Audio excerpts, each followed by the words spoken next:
동서, 복음을 물어나고 우리 사람들에게, 육체 사람들에게 가장 중요한 문제가 있습니다. 먹고 사는 문제입니다. 육체가 있으니 육의 양식을 필요로 합니다. 먹어야 하고 먹어야 살 수 있고 그래야만이 우리의 인생이 꾸려질 수 있습니다. 누구에게나 먹고 사는 문제는 참으로 중요한 문제입니다. 취업난, 실업난, 경제는 어렵고 경기는 침체되고 참으로 먹고 사는 문제가 암울한 그런 시대에 우리는 살고 있습니다.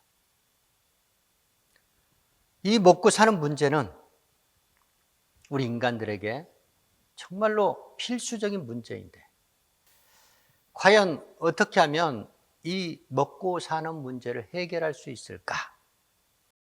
어떻게 하면 돈을 많이 벌 수 있을까? 이런 생각들로 모든 사람들이 조급증에 사로잡혀 있습니다.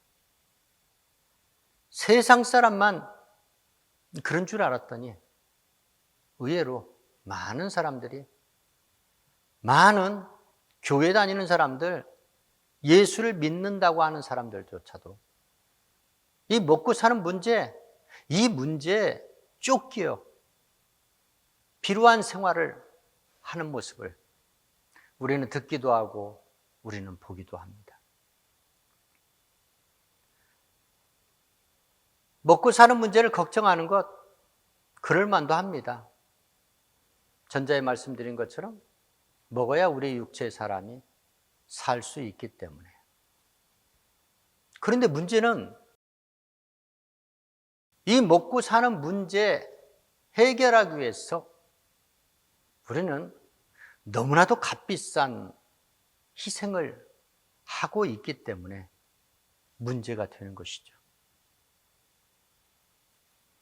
이 먹고 사는 문제 때문에 교회를 다니는 사람들, 예수를 믿는다고 자처하는 사람들, 그들조차도 예배를 형식적으로 드리고 쉬지 말아야 될 기도를 쉬고 종일토록 찬양해도 부족한 찬양을 멀리합니다. 그러니까 하나님을 멀리한다는 것이죠. 뭐 때문에? 먹고 사는 문제 때문에. 대가를 지불하고 사는 세상입니다. 그러나 먹고 사는 문제, 즉 육체의 양식, 그 양식을 얻기 위해서 우리는 영혼의 양식을 팔아먹는 이 악순환이 반복되고 있다는 겁니다. 그게 말이 됩니까? 있을 수 있는 일이에요? 네, 과거에도 있었어요. 이삭의 장자 에서가 자기 아우 야곱과 무슨 거래를 했어요? 팥죽 한 그릇과 장자의 명분, 그 축복권을 맞바꿔 버립니다. 똑같죠? 누가 에서를 비난할 수 있어요? 에서를 비난할 자격 있는 사람 그리 흔치 않습니다. 대가를 지불해도 육의 양식을 얻기 위해서 내 육체가 희생을 합니다. 그거는 괜찮아. 그건 있을 수 있는 일이에요. 아주 중노동에 시달린다든가 육의 양식을 갖다가 얻기 위해서 육체로 그렇게 대가를 지불하는 것까지는 괜찮아. 그런데 이거는 영혼. 우리 영혼이 구원받고 우리 영혼이 축복받는 그 축복과 육의 양식을 맞바꾸는 일이 비일비재하다는 거예요. 이런 일이 있어서는 안 되는데 이런 일이 다반사로 벌어지고 있다는 겁니다. 말세 지말에 이르러서 말입니다. 그렇습니다. 왜 세상에서 열심히 공부합니까? 왜 열심히 일합니까? 돈을 벌기 위해서. 열심히 하는 건 돈을 많이 벌기 위해서. 많이 벌기 위해서. 돈을 많이 벌으면 뭐 하는 것이죠? 영혼의 만족이 있나요? 돈을 많이 벌면 자기 영혼의 만족이 있을까요? 영혼의 만족과는 아무 의미, 관계가 없습니다. 자기 육신의 만족, 자기 육신의 행복을 추구하기 위해서 돈을 버는 겁니다. 돈을 할 수만 있거든 많이 버는 겁니다. 그런데 여러분들도 돈을 벌어 보셔서 아시겠지만 그렇습니다. 만족감이 있습니까? 만족감이 없어요. 이 돈이란 것은 아주 간교한 것이에요. 계속해서 우리를 유혹합니다. 10만 불을 벌면 100만 불을 벌고 싶고 100만 불을 가지고 있으면 1000만 불을 가지고 싶고 끝이 없어, 끝이 없어 도대체. 이 세상의 최고의 부자, 상위 1%의 그 부자들이 과연 행복할까요? 과연 자기 삶에 만족을 갖고 있을까요? 한번 그들에게 물어보시기 바랍니다. 그렇지 않아요. 그렇지 않아요. 먹고 사는 문제, 이 문제는 누구에게나 필요한 문제입니다. 기묘한 문제입니다. 그러나 이 문제 해결하는 데 있어서 해답이 돈이냐, 돈을 많이 버는 것이냐, 그것이 아니라고 오늘 성경의 말씀이 증거하고 있습니다. 먹고 사는 문제 해결의 답은 돈에 있지 않냐고 하나님께 있다는 것을 믿으시길 예수의 이름으로 축원합니다. 구약 성도 이스라엘 백성들한테 하나님께서는 이렇게 말씀하십니다. 주의 백성을 구원하시며 주의 산업에 복을 주시고 또 목자가 그 양을 인도한 것 같이 저희를 영원토록 인도하소서. 하나님께서 이스라엘 백성들의 목자가 되신다는 것이에요. 그럼 이스라엘 백성들은 그분의 양이 되는 것이죠. 양은 스스로가 먹을 것을 찾지 못합니다. 양은 눈이 어두워서 실족하기 쉽습니다. 그들 스스로가 할 수 있는 것이 없다. 하나님께서는 이스라엘 백성들을 그렇게 만드셨어요. 그러니까 하나님을 늘 찾기에 갈급한 영혼들로 그렇게 만드셨어요. 하나님의 도움 없이는 살아갈 수 없는 그런 민족으로 만드셨어요. 그런데 그 민족이 하나님의 택한 선민 이스라엘이 하나님의 양의 신분을 저버리고 그들이 세속화되고 세상 백성들이 되고 말았다는 것입니다. 애굽에 가서 애굽에 430년 동안 종살이하면서 그들이 터득한 것은 뭐예요? 세상 백성들로 풍족한 육의 양식을 갖고서 고도로 발달한 그 문명 속에서 그렇게 살아가는 나쁜 습관을 거기서 배워버렸다는 겁니다. 그래서 광야 이스라엘 백성들이 하나님을 목자로 따르지 않았다는 거예요. 하나님의 양떼들 되기를 거부했다는 겁니다. 그래서 그들이 어찌 됐습니까? 광야에서 모두가 다 그래서 객사를 한 것이에요. 객사를 한 이유가 목자 되신 하나님을 하나님의 양떼들로 선택받은 이스라엘 백성들 스스로가 먼저 버렸기 때문입니다. 이해가 되시고 믿으시면 아멘 하시기 바랍니다. 신약 성도들, 주의 자녀들에게 예수님이 뭐라고 말씀해요? 나는 선한 목자라. 선한 목자는 양들을 위해서 자기 목숨을 버린다고 합니다. 그러니까 신약 성도들, 주의 자녀들을, 그들을 자기 양떼 삼으신 겁니다.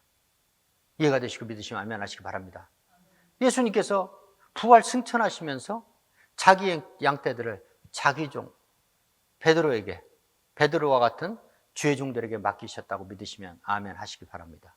아멘. 그래요. 주님은 우리의 선한 목자가 되시고 우리는 그분의 양떼가 되시었어. 우리 주님이 교회를 보양하시며 교회에 지체된 저와 여러분, 우리의 영혼을 인도하시고 우리의 삶을 책임지신다고 믿으시면 아멘 하시기 바랍니다. 그러니까 우리도 역시나 주님의 양떼들이기 때문에 우리 스스로가 뭔가 해보려고 하면 안 된다는 거예요. 스스로의 능력으로 돈을 벌어보려고 하면 안 되고 스스로의 능력으로 살아가려고 하면 안 된다는 것이에요. 그게 잘못되었다는 거예요. 운명입니다. 그렇게 하나님께서 우리를 택정하셨어요.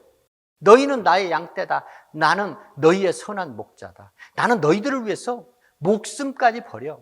그래서 예수님께서 십자가에서 목숨 버리셨잖아요. 저와 여러분 영혼을 구원하기 위해서. 아멘?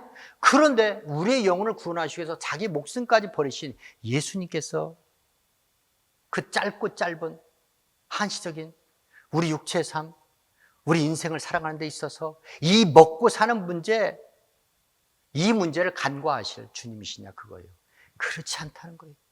그렇지 않다는 거예요.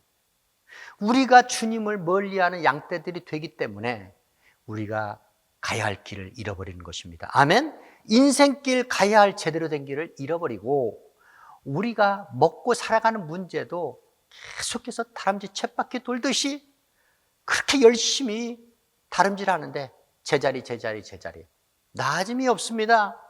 성숙함이 없습니다. 왜 그래요?